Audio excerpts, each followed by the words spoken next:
Unified 911, anong matutulong namin sa'yo? Anya ti maitulong mi ken kapo. Anong may tatabang ko sa imo? Unsay akong ikatabang nimo? Ngini makadabang na misal ka no. Sa anumang wika o dialekto, may tulong na darating sa iyo.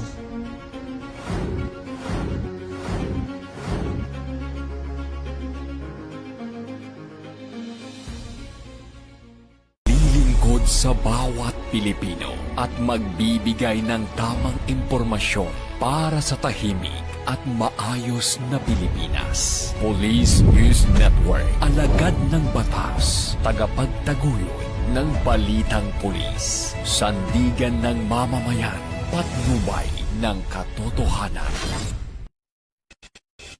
La Campo Crame, maghahatid ng pinakahuling kaganapan at nagbabagang balita. Ito ang PNN Police News Network. At ngayon, ang inyong mga tagapagbalita. Magandang hapon, bagong Pilipinas. Ako ang inyong alagad ng batas, tagataguyod ng Balitang Pulis. Patrolwoman Resalie Umalay, maghahatid sa inyo ng tamang balita, kwento ng pulis at serbisyo para sa mamamayan. At ito ang Police News Online, ang pangunahing balita ng Police News Network, alagad ng batas, tagataguyod ng Balitang Pulis.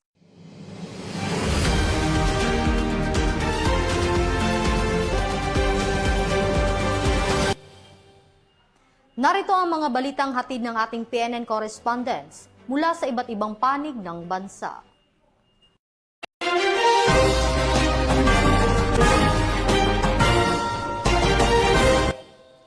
Sa gitna ng patuloy na pag-ulan, nakahanda ang Philippine National Police. Sa posibleng epekto nito, nadala ng habagat, libu-libong police personnel at mga kagamitan ang nakadeploy bilang bahagi ng preparasyon at agarang pagtugon sa mga lugar na posibleng apektado. Yan ang balitang aking tinutukan. Ang pagtugon ng Philippine National Police sa mga lugar na apektado ng malakas na habagat sa iba't ibang bahagi ng bansa. Batay sa datos ng PNP alas 6 ng umaga, ngayong ika-10 ng Agosto taong kasalukuyan, patuloy na nakadeploy ang mga tauhan at sasakyan ng PNP para sa evacuation, road clearing, rescue at monitoring operations. Patuloy ding na itatala ang mga kalsadang hindi madadaanan, mga tulay na hindi passable, kansiladong biyahe ng mga sasakyang pandagat at mga flights.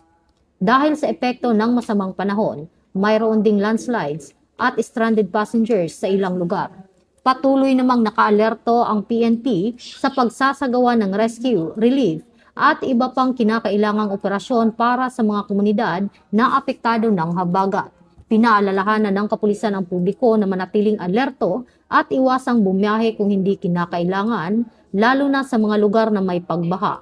Para sa anumang emergency o agarang pangangailangan ng tulong, maaaring tumawag sa Unified 911. Bagong PNP para sa bagong Pilipinas, serbisyong mabilis, tapat at nararamdaman. Mula dito sa Campo Crame, ako po ang inyong PNN correspondent, Patrolwoman Resalie Umalay, nagbabalita para sa Police News Network. Bagong PNP para sa bagong Pilipinas, serbisyong mabilis, tapat at nararamdaman.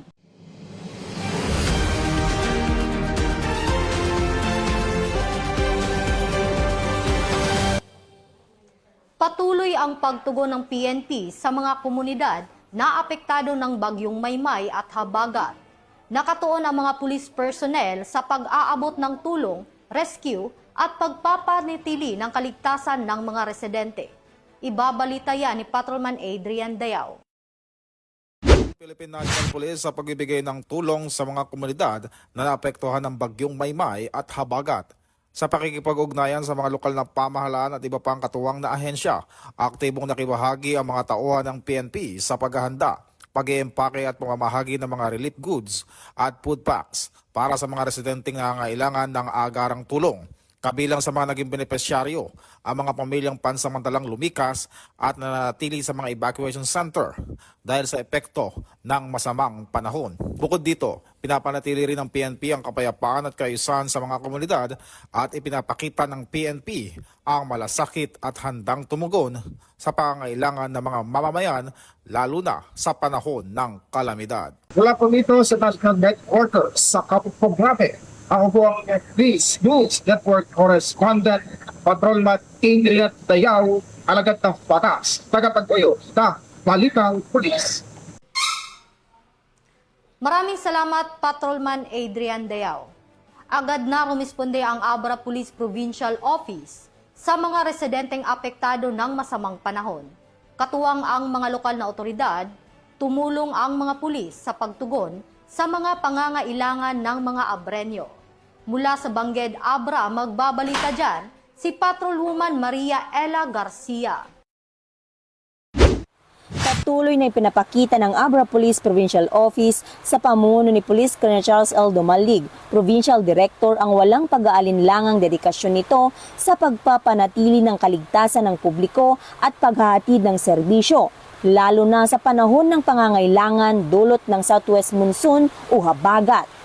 Sa Sitio Nalnaan, Barangay Apaw, Tineg, Abra, agad na nagpaabot ng tulong ang mga tauhan ng First Abra Provincial Mobile Force Company sa mga residenteng dumaraan sa isang lubhang binahang kalsada sa gitna ng tuloy-tuloy na malakas na pag-ulan. Sa kanilang maagap na pagtugon at presensya, nakatulong sila upang matiyak ang kaligtasan ng mga residenteng naapektuhan ng patuloy na pagtaas ng tubig baha. Samantala, ang mga tauhan ng Bolinay Municipal Police Station kasama ang Municipal Disaster Risk Reduction and Management Council, MDRRMC at Bolinay Rural Health Unit o RHU ay nagtulungan upang ligtas na maiuwi ang isang pasyenteng kagagaling lamang sa ospital. Sa kabila ng mapanganib na baha, malakas na agos ng sapa at pagguho ng lupa dulot ng tuloy-tuloy na malakas na pag-ulan, hindi naging hadlang ang mga panganib sa kanilang agarang pagtugon. Sa gitna ng anumang hamon at kalamidad, nananatiling matatag ang Abra PNP sa pagtupad ng kanilang tungkuling protektahan at paglingkuran ng bawat Abreño. Sa bawat agarang pagtugon at malasakit, pinatutunayan ng kapulisan na ang serbisyo publiko ay walang pinipiling oras, lugar o kondisyon. Sapagkat ang kaligtasan at kapakanan ng bawat mamamayan ay laging pangunahing tungkulin. Mula dito sa Bangged, Abra, ako po ang inyong PNN correspondent, Patrolwoman Maria Ella Garcia, alagad ng batas, tagataguyod ng Balitang Pulis. Bagong PNP para sa bagong Pilipinas. Serbisyong mabilis, tapat at nararamdaman. Maraming salamat, Patrolwoman Garcia. Sa gitna ng pag-ulan at mga aberya sa biyahe, may libreng sakay para sa mga commuters na na-stranded sa ilang bahagi ng Metro Manila. Mula sa 3rd SOU Maritime Unit, magbabalita dyan si Patrolman John Kelvin Madamka. Sa gitna ng patuloy na pag-ulan at pagtaas ng tubig baha, muling ipinawalas ng mga tauhan ng 3rd Special Operations Unit ng PNP Maritime Group ang kanilang kahandaan sa pagtulong at paglilingkod sa publiko sa ilalim ng pangangasiwa ni Police Lieutenant Colonel John Paul A. Tobera, Commander, 3rd SOU. Noong Agosto 6, agad na nagsagawa ng libreng sakay ang mga tauhan ng 3rd SOU sa lungsod ng Parañaque at Pasay. Maraming commuter ang stranded dahil sa patuloy na pagtaas ng tubig baha. Sa kabila nito, hindi nag-atubili ang mga tauhan ng 3rd Special Operations Unit na tumulong at tiyaking ligtas na makararating sa kanilang destinasyon ang mga nangangailangan ng masasakyan. Muling nagpaabot ng tulong ang 3rd SOU ngayong Agosto 9, dakong alas 12:20 ng madaling araw at nagpatuloy ang operasyon kung saan nagsagawa rin ng libreng sakay at police assistance para sa mga commuter na naapektuhan ng pagbaha. Sa pamamagitan ng maagap at mabilis na pagtugon ng mga tauhan, naging mas ligtas at maayos ang pagdaan ng mga apektadong mamamayan at nakatulong ito upang mabawasan ang epekto ng pagbaha sa kanilang pag-uwi at pagbiyahe. Ang ganitong uri ng serbisyo ay patuloy na dedikasyon ng 3rd Special Operations Unit, PNP Maritime Group, na unahin ang kaligtasan at kapakanan ng publiko lalo na sa panahon ng sakuna at matinding kondisyon ng panahon. Sa oras ng pangailangan, maasahan ng 3rd Special Operations Unit na laging handang rumusponde, tumulong at maglingkod. Mula dito sa 3rd Special Operations Unit, PNP Maritime Group, ako ang inyong PNN News Correspondent, Patrolman John Kelvin Q. Madamka, alagad ng batas, tagapagtaguyod ng Balitang Pulis. Bagong PNP para sa bagong Pilipinas, serbisyong mabilis, tapat at nararamdaman. Maraming salamat, Patrolman Madamka.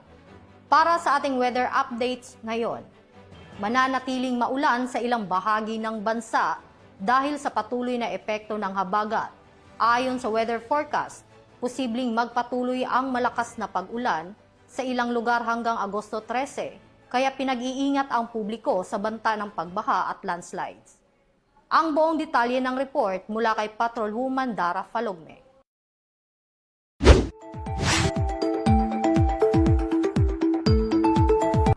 Nagpaalala ang Pag-asa sa posibleng malakas at tuloy-tuloy na pag-ulan sa ilang bahagi ng Luzon dahil sa patuloy na apekto ng southwest monsoon o habagat. Ayon sa Weather Advisory No. 35 ng Pag-asa, inaasahang makapagdadala ng 100 hanggang 200 millimeters na pag-ulan mula ngayon hanggang tanghali ng August 11 sa Benguet, Zambales, Bataan at Occidental Mindoro. Samantala, posibleng umabot sa 50 hanggang 100 millimeters ang pag-ulan sa Metro Manila at ilang lugar sa Northern at Central Luzon, kabilang ang Ilocos Sur, Abra, La Union, Pangasinan, Ilocos Norte, Tarlac, Nueva Ecija, Pampanga, Bulacan, Rizal, Cavite, Batangas at Oriental Mindoro.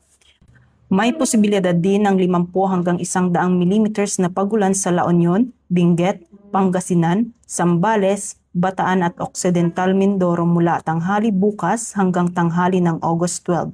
Samantala sa August 12 hanggang 13, inaasahan pa rin ang 50 hanggang 100 millimeters na pag-ulan sa Zambales, Bataan at Occidental Mindoro. Paalala ng Pag-asa, maaring mas mataas ang aktual na dami ng ulan sa bulubundukin at mataas na lugar. Pinapaalalahanan naman ng mga otoridad ang publiko na manatiling alerto at subaybayan ang mga pinakabagong abiso ng Pag-asa, lalo na sa mga lugar na mataas ang panganib sa baha at landslide.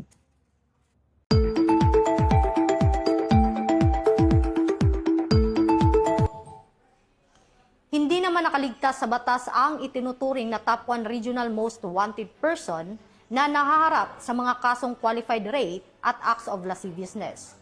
Mula sa Bukidnon Police Provincial Office, Corporal Michelle Abatayo magbabalita.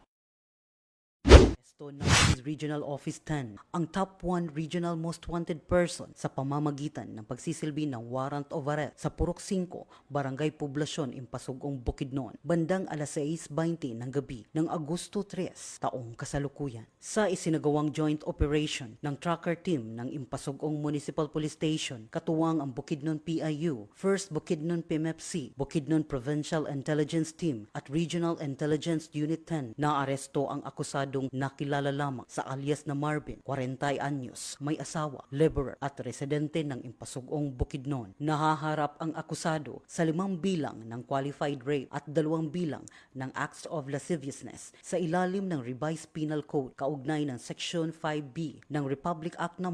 7610 na inamyendahan ng Republic Act No. 11648. Ang lahat ng warrant of arrest ay may walang inirekomendang piyansa. Kasalukuyang nasa kustodiyan ng Impasugong Municipal Police Station ang akusado para sa tamang disposisyon at paghaharap sa mga kasong isasampa laban sa kanya. Mula dito sa Police Regional Office 10, Bukidnon Police Provincial Office, ako ang iyong PNN correspondent, Police Corporal Michelle Gulay Abatayo, alagad ng batas, tagataguyod ng Balitang Pulis. Maraming salamat Police Corporal Abatayo. Patuloy ang paghatid ng serbisyo ng PNP sa mga komunidad sa labas ng kanilang mga istasyon. Sa Balod, Masbate, nagsagawa ng Community Outreach Program ang Masbate Police Provincial Office, katuwang ang LGU at iba pang stakeholders upang maabot ang tulong at serbisyo ng mga residente. Mula sa Police Regional Office 5, Police Corporal Doxy Charis sa detalye. Buluhang community outreach activity ang isinagawa ng Balod Municipal Police Station noong Agosto 8 taong kasalukuyan sa Barangay Pagwiranan, Balod, Masbate sa panguna ni Police Captain Eris John L. Salomon, Officer in Charge, katuwang ang mga opisyal ng barangay sa pamumuno ni Honorable Judy A. Nepomuceno, punong barangay. Nakiisa rin sa aktibidad ang Masbate First PMFC Company Advisory Group sa panguna ni Miss Kitty C. Guban, kasama si Ms. Taya Espinilla ng Unica Iha Hotel and Resort at ang Masbate First Provincial Mobile Force Company sa pamumuno ni Police Lieutenant Colonel Michael P. Lorilla, Force Commander. Layunin ng programa na mailapit sa mga residente ang mga serbisyong makatao at makatulong sa mga pamilyang nangangailangan. Kabilang sa mga isinagawang aktibidad ang libreng gupit ni Aptik, pamamahagi ng tsinelas para sa mga bata, feeding activity at pamamahagi ng damit. Sa pamamagitan ng mga simpleng serbisyong ito, nabigyan ng tulong ang mga residente at naipakita ang malasakit ng kapulusan at mga katuwang nitong stakeholders. Ipinakita ng outreach activity ang diwa ng malasakit, bayanihan at pakikipagkapwa habang pinatatatag ang ugnayan ng kapulisan at komunidad. Sa pamamagitan ng sama-samang pagkilos ng Balod MPS, mga katuwang na organisasyon, barangay officials at mga residente, muling pinatunayan na ang serbisyong publiko ay hindi lamang tungkol sa pagpapanatili ng kapayapaan at kaayusan, kundi maging sa pag-abot ng tulong at paglilingkod ng may puso. Mula dito sa Police Regional Office 5, ako ang inyong PNN correspondent, Police Corporal Doxy Charis Casasos, nagbabalita para sa Police News Network, alagad ng batas taga-taguyod ng Balitang Pulis.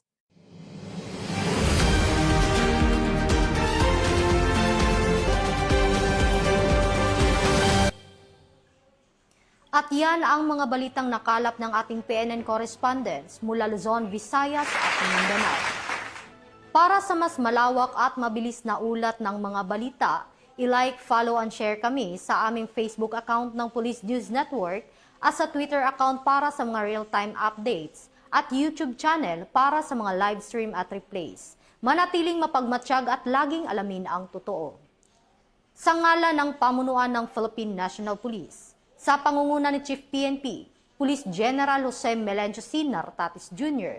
at sa pamumuno ni President Ferdinand Bongbong Marcos Jr., kami ay maglilingkod sa bawat Pilipino at magbibigay ng tama at balanseng balita.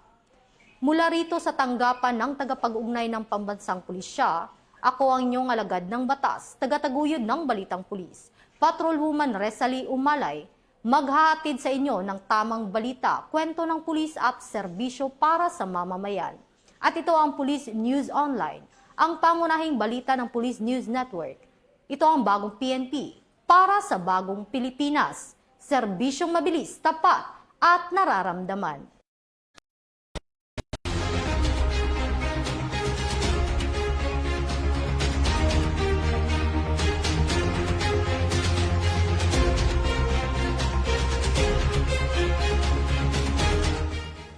Police News Network, alagad ng batas, tagapagtaguyod ng balitang pulis.